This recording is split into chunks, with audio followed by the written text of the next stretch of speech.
Madame, Monsieur, bonsoir et bienvenue. Dans l'actualité de ce vendredi, la Côte d'Ivoire célèbre la Tabaski. Demain, samedi 9 juillet, nous vous proposerons une série de reportages sur l'Aïd el-Kébir. Nous irons dans les gares routières, ensuite dans les marchés de bétail.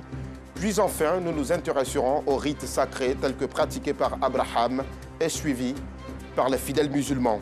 Et une page noire dans ce journal, l'ancien président angolais José Eduardo dos Santos est mort ce vendredi en Espagne. Il avait 79 ans et a régné sur le pays durant 38 bonnes années. Voilà pour le programme. La Côte d'Ivoire célèbre la Tabaski ce samedi 9 juillet et vous l'avez certainement constaté, plusieurs domiciles se sont transformés en lieu de vente de bétail. On ne passe pas dans un seul quartier des communes du nord et du sud d'Abidjan, majoritairement, sans rencontrer des enclos devant les maisons. Mais d'où part cette idée? Combien rapporte ce business? Qu'en pensent les Ivoiriens? Les réponses dans ce reportage de Joël Gosset. Port-Boué 2, commune de Yopougon. C'est ici que Boubacar Traoré répare les appareils électroniques. Mais chaque année, à l'approche de la fête de la Tabaski, il enfile le manteau de vendeur de moutons. Je me débrouille un peu. Si je gagne un peu, il m'a payé un mouton. Et puis je viens débrouiller. Donc à la période de fête, je vends. Les moutons quittent à 5 francs. J'ai pris 10. Après au moins 10 ans, je suis dedans. Voilà. Parce que j'aime ça. Boubacar ne se limite pas qu'à la vente de moutons. On m'a confié 12 moutons pour garder. Voilà, la veille, ils viennent prendre. Les gars me donnent 5 000. C'est ça, je me débrouille dedans. Cette vente occasionnelle lui permet d'avoir un peu d'argent. Ceux-là, comme ça c'est 200. Les 200, bon, il y en a 180. Et puis ça marche. Ouais, je me débrouille pas mal. Les enclos où sont paqués les moutons de Boubacar dérangent le voisinage. C'est désagréable.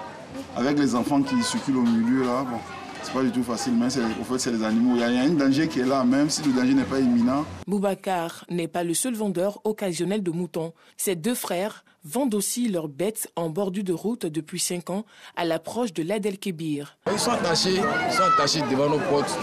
On surveille la nuit. Donc matin, à 5 h, on rentre coucher. À 10 h, on sort. Les moutons, on les héberge dans la douce. Quand ils grandissent, quand la fête approche, on les envoie devant la cour, on les attache tous. Ce qu'on peut vendre, ce qu'on peut manger en famille, on mange en famille. Plus loin, dans la commune de Yopougon, précisément à la cité Bracodi, nous rencontrons un éleveur de moutons hors du commun. Il élève et vend son bétail dans sa résidence. Il s'agit de l'artiste chanteur Ismaël Isaac. Il possède aussi une ferme située au kilomètre 17 sur l'autoroute du Nord. Et lui, c'est G7. C'est la race la plus chère. Lui, c'est Dragomba. Lui, là, c'est Hitler. Quand c'est comme ça, on se retrouve facilement. Voilà. Kwame est l'un des clients d'Ismaël depuis 4 ans. L'entretien est parfait. Et puis les bêtes sont de qualité. Je suis là pour plus de 5 bêtes. Et je suis à 2 millions 3 millions. En plus de sa renommée dans le monde de la musique, Ismaël Isaac est reconnu auprès de ses clients pour son sérieux et le traitement spécial qu'il accorde à ses bêtes. L'entretien, on ne joue pas avec l'entretien. Mes clients, ils aiment mes moutons parce que souvent ils me disent qu'il n'y a pas d'odeur dessus. Il y a des vétérinaires qui s'occupent de ça. Ils sont bien suivis, bien traités. Tout le temps, c'est nettoyé ici. Ils sont au moins 6 comme ça, 6, 7, c'est tout le moutons. L'élevage n'a pas de secret pour Ismaël Isaac. Ça fait 22 ans. Ici, il élève. Parce que moi, depuis tout petit, j'ai aimé les bétails, surtout les moutons. Quand on me cherche, maman dit allez regarder dans les cours pour voir où il y a des moutons, vous allez retrouver Ismaël. J'ai connu les moutons même avant la musique.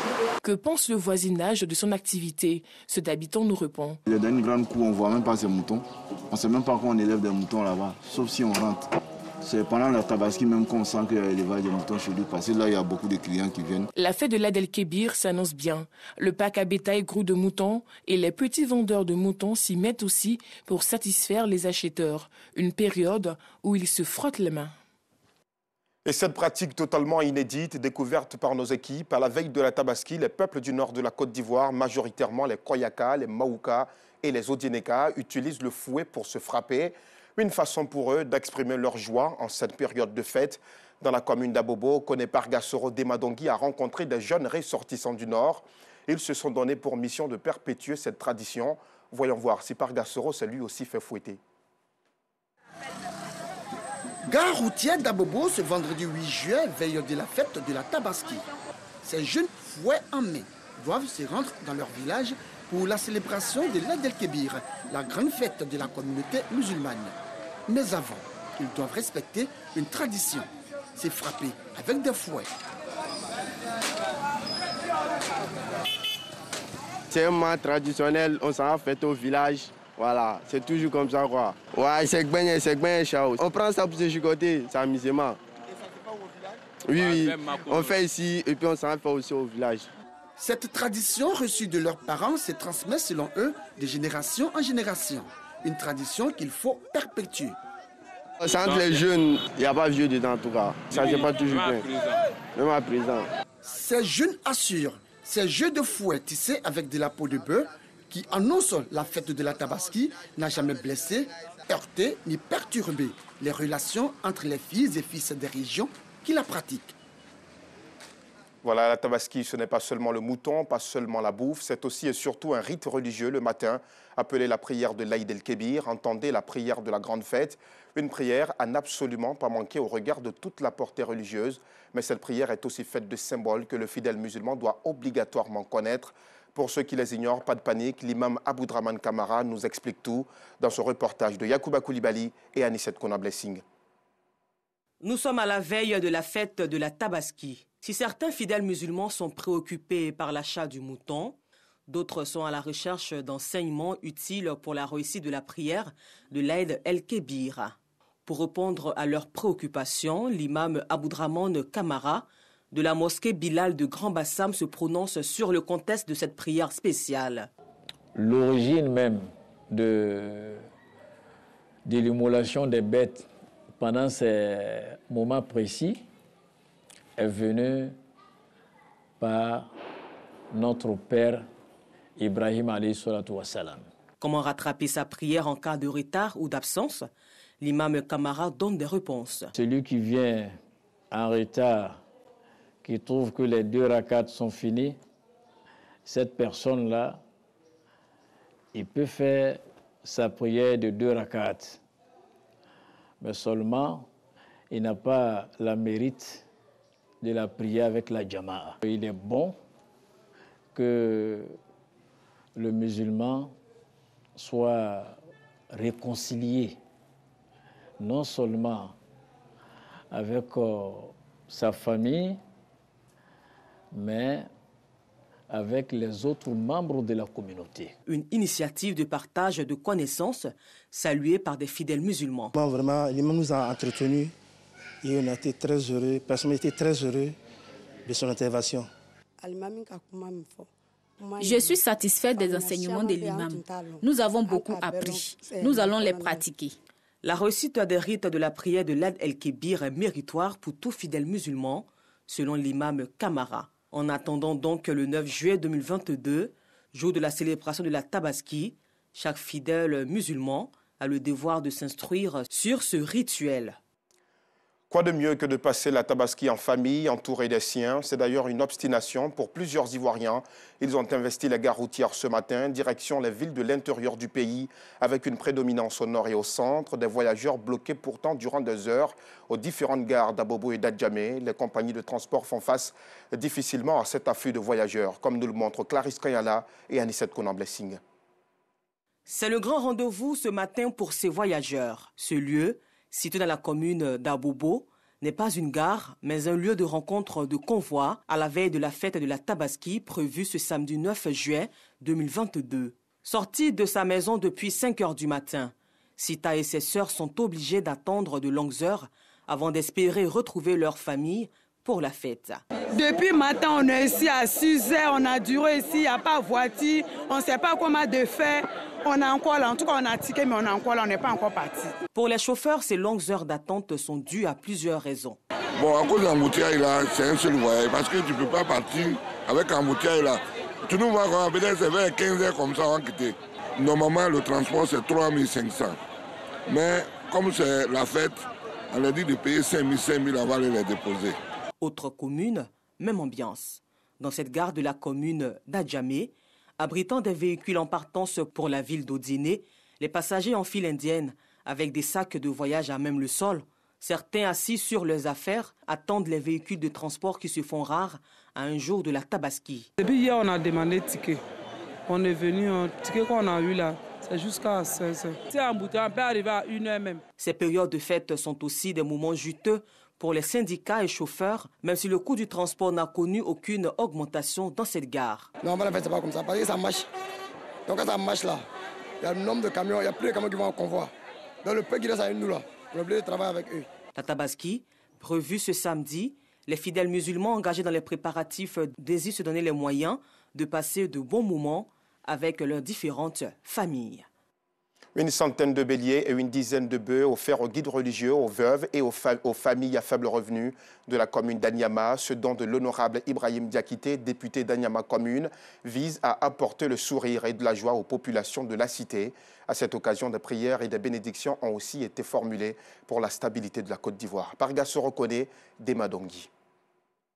Aïchatou Traoré, veuve et mère de 7 enfants, est toute heureuse. Depuis le décès de son époux, il y a de cela 8 ans, elle rencontre assez de difficultés pour s'offrir une bête pour la célébration de la fête de la Tabaski. Cette année, ses enfants et elle vont pouvoir délecter avec beaucoup d'appétit ces béliers qu'elle vient de recevoir. C'est un don de l'honorable Diakité Ibrahim, député d'Anyama commune. Elle n'a pas manqué de lui témoigner sa gratitude. Je suis très heureuse d'avoir reçu un mouton cette année pour la fête de la Tabaski. Depuis le décès de mon mari, les choses se sont compliquées pour mes enfants et moi. Aujourd'hui, grâce au député Ibrahim, nous avons séché nos larmes. Comme elle, de nombreuses autres veuves, mais aussi des imams, des prédicateurs et des responsables d'écoles confessionnelles islamiques ont également reçu leurs bêtes. De nos jours, vraiment, on a la difficulté même pour avoir des bêtes. Voilà, donc ici, par lui, on a eu, alhamdoulilah, c'est une grâce. Vraiment, ça nous va droit au cœur et ça vient avec un moment que beaucoup parmi nous sont coincés. Et c'est un exemple pour tout le monde qu'ils viennent de faire. Pour le donateur et ses collaborateurs, cet acte de générosité vise à apporter le sourire et de la joie aux populations de la cité de la Kola. Dieu nous dit, ces jours, on doit accepter pour partager. Il y a beaucoup de bénédictions dedans. À cause de la valeur, vraiment, en fait, don à nos frères musulmans. Parce que Dieu aussi a dit dans le Coran que si tu donnes 1, il te donne 10. C'est depuis 2006 que Ibrahim Diakité s'adonne à cette action de portée sociale. Cette année, ce sont une centaine de béliers et une dizaine de bœufs qui ont été offerts aux différentes couches sociales d'Anyama. Et cette page noire, en Angola, l'ancien président José Eduardo dos Santos est mort ce vendredi 8 juillet. En Espagne, il avait 79 ans et a régné sur le pays durant 38 bonnes années, de 1979 à 2017. Un destin à la John Kennedy ou encore Abraham Lincoln, l'ancien premier ministre japonais Shinzo Abe est mort ce vendredi à l'âge de 67 ans. Il a été touché par des tirs en plein meeting dans la ville de Nara, dans l'ouest du Japon. Pour en parler, nous sommes au téléphone depuis Osaka au Japon avec notre compatriote, le docteur Elder Akba. Bonsoir Elder, expliquez-nous les circonstances de ce drame.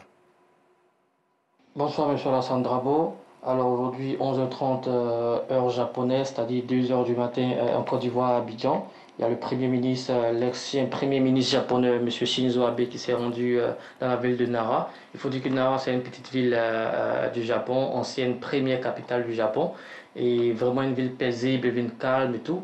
Il s'est rendu dans cette ville-là pour un discours pour les élections sénatoriales de son parti politique. Et tout au début de son discours, on a entendu 2 détonations, 2 coups de fusil qui ont été tirés. Apparemment, il y a un coup qui a touché au niveau du cou et un autre au niveau du dos. Et on était vraiment tous consternés, c'est-à-dire à 11h30, midi là, tous vraiment inquiets et tout. On avait peur pour le Premier ministre et dans la soirée, autour de 17h, donc c'est-à-dire 8h au niveau de la Côte d'Ivoire, on nous a annoncé que le Premier ministre, l'ex-Premier ministre japonais, Shinzo Abe, n'a pas survécu aux coups de fusil qui ont été tirés. Donc c'est vraiment le drame ici, et vraiment toute la population, tout le Japon, vraiment consterné, vraiment... Et est-ce qu'on en sait un peu plus justement sur l'identité de cet assaillant ? Alors, au niveau de l'identité du tireur, il faut dire que son nom a été divulgué, tout le monde sait, Tetsuya Yamagami. Voilà, et pour tout ce qui concerne l'information sur son parcours, c'est un ancien Marines, c'est-à-dire force de défense ou bien d'autodéfense japonaise. Et donc, c'est peut-être toutes ses connaissances de l'armée, des armes, qui lui a permis de faire cette arme-là. Il a fait une arme artificielle, pardon, pas artificielle, désolé, il a fait une arme artisanale, ok. Et donc, c'est lui-même qui a conçu son arme dans sa maison. La police a fait une descente chez lui, dans son appartement. Ils ont pu collecter d'autres armes comme ça, artisanales, des bombes artisanales. Et c'est lui-même qui faisait tout ça. Il a fait ça parce qu'il n'aimait pas trop la politique de M. Shinzo Abe, le Premier ministre japonais. Et que voilà, il n'est pas affilié à aucun parti politique. Il n'a pas fait ça parce qu'il est contre on va dire, la vision politique de M. Shinzo, mais que c'était vraiment à titre personnel qu'il n'aimait pas vraiment la politique du monsieur. En gros, Le peuple japonais, on l'imagine, est sous le choc. Quelle est l'atmosphère qui y prévaut cette nuit? Alors actuellement, au Japon, c'est vraiment beaucoup de consternation, beaucoup de tristesse. Les gens sont vraiment, tout le monde est vraiment choqué. Parce que le Japon, il faut le dire, c'est un pays qui est vraiment en matière de circulation des armes. Vraiment, le niveau de sécurité est vraiment élevé au Japon. Et la sécurité est vraiment très dense ici. C'est compliqué d'avoir des meurtres, des crimes avec des armes. Et c'est pourquoi même celui-là qui a fait ça, c'est des armes qu'il a pu fabriquer lui-même de façon artisanale. Et c'est difficile de voir des armes circuler comme ça, comme dans d'autres pays. Et donc, si vous regardez des vidéos sur Internet, vous allez voir que la sécurité n'est pas aussi dense autour du Premier ministre. Et c'est parce qu'au Japon, les quelques meurtres, tout ce qui a eu lieu, c'est vraiment avec des armes blanches comme des couteaux, peut-être des machettes. Donc les attaques aux armes, aux fusils, aux pistolets, c'est pas quelque chose qui arrive. Du coup, on est tous étonnés, tous découragés de savoir que ça peut arriver au Japon, c'est arrivé. Et vraiment, c'est vraiment la désolation, la tristesse. Et la population japonaise continue d'aller faire déjà les premiers hommages sur le lieu du drame. Des bouquets de fleurs sont posés, des bougies et tout. Et vraiment, c'est la consternation totale et nationale actuellement au Japon. Merci beaucoup, Elder. Toute notre compassion au peuple japonais. Le 22 juin dernier, nous vous proposions un reportage totalement inédit, comme nous seuls en avons le secret. Il s'agissait du Bouk, chef de village à Nabankaa, un village sénoufo situé à 10 km de Ferkessédougou. La diffusion de ce reportage avait suscité une vague de commentaires. Ce soir, nous recevons l'historien, Dr Yala Moussa Koulibaly. Bonsoir, docteur. Bonsoir, monsieur. Mais comment se fait-il qu'un Bouk soit chef de village? Merci infiniment, monsieur Darabo Alassane. J'avoue que c'est un honneur doublé de plaisir pour nous de nous retrouver ici sur votre plateau. Disons-le net, alors, le Bouk est perçu comme un chef et là, c'est un titre honorifique. Cela relève également du symbolisme, car à Nambaka, il existe bel et bien un chef de village en la personne de Sirue Kafalo. Il existe aussi un chef de terre qui est M. Soro Nambé. Donc, quand on dit que le Bouk est un chef de village là-bas, c'est purement, ça relève purement du symbolisme. C'est aussi un titre honorifique. Et à Nambaka, on l'appelle Kafor, c'est-à-dire le chef. Alors, est-ce un pouvoir mystique purement traditionnel? Parce qu'on a quand même du mal à voir des animaux, qu'ils soient symboliques ou non, mais accepter finalement qu'un animal soit leur guide. Alors, il faut rappeler tout de suite que ces cas de chefferie animalesque sont très rares en pays sénoufo. Mais dans la moitié des années de la décennie 80-90, il y a eu un cas, notamment à Linguédougou, situé à 3 km de Diara, département. Et là-bas, on avait un python qu'on appelle le faux. Et ce faux-là était vu comme un animal totémique chez les populations de cette zone-là. Donc, le cas de Nambaka est une chefferie atypique. Rarement, vous allez rencontrer de tels cas. C'est pourquoi nous avons salué et félicité votre équipe de reportage. Très bien. Alors, il faut le dire aussi, le peuple sénoufo a une longue histoire avec les animaux. Les patronymes eux-mêmes sont issus, vous l'avez expliqué sur les réseaux sociaux, nous l'avons lu, de noms d'animaux. Oui, justement. Et là, il est intéressant de parler plutôt de matronyme dans un premier temps. D'accord. Parce qu'il faut savoir que dans la société traditionnelle sénoufo, on avait ce qu'on appelle les fées, ou encore les kien, ou encore les tloug. Cela veut dire nom de famille. Et à l'époque, alors les noms de famille se transmettaient au niveau de la lignée maternelle. On parlait donc de matronyme. Et plus tard, avec les différentes migrations, on va commencer à assister donc à des noms qui seront transmis au niveau de la lignée paternelle. On parle donc de patronyme. Très bien. Et dans cette société, il faut savoir que les noms de famille sont en quelque sorte la reprise des appellations des animaux sauvages par moment. Et à ce niveau, il faut voir clairement la valeur positive que le sénoufo rattache à tel ou tel animal. Et là, nous allons citer quelques exemples. Quand nous allons dans la Bagoué, précisément à Boudiali... On aura l'opportunité, je vous le promets, de revenir largement là-dessus. Le temps qui nous est imparti est épuisé. Merci beaucoup, Dr Yalla Moussa Coulibaly. Merci aussi à vous de votre fidélité à nos programmes. Excellente fête de Tabaski à tous et à toutes. Merci.